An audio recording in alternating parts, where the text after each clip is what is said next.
Joining us live tonight is a man who knows the cartel like the back of his hand, former Sinaloa cartel kingpin, Margarito Flores Jr. Thank you so much for joining us. I understand why you are wearing glasses and a mask. It is incredibly brave to speak to us tonight.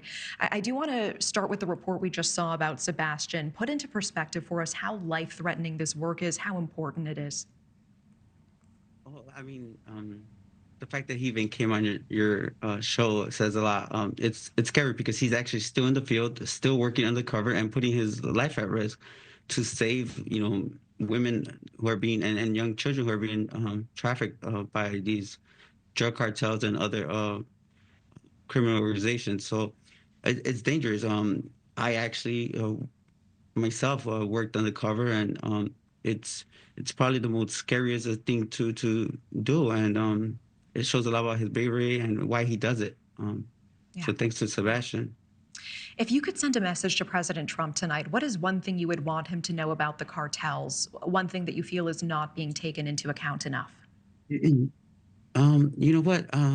I share this in all of my seminars that I actually do. That it's going to take a multi-phase approach. It's not just about um, labeling these cartels as terrorist organizations. I think that's a great tool, but I think what no one ever looks at or fails to realize is that the drug trafficking is a business. So the war on drugs, it's okay to look at it as a military uh, type group, or to take military type actions against it, but it's a business, and I think that it's going to take a little bit more, and it's going to take a collaborative effort, not just in the border and in Mexico, but also in the United States.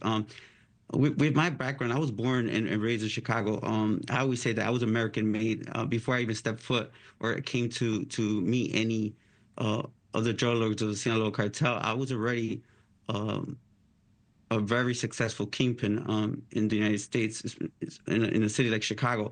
And I think that what we fail to realize is that there's a lot more American drug distributors in the United States and in Mexico.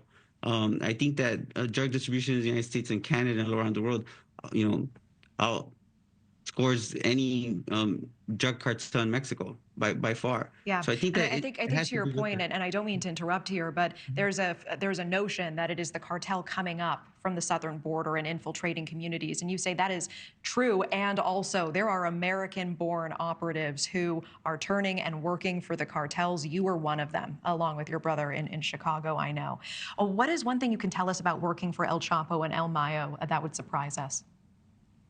Mm, That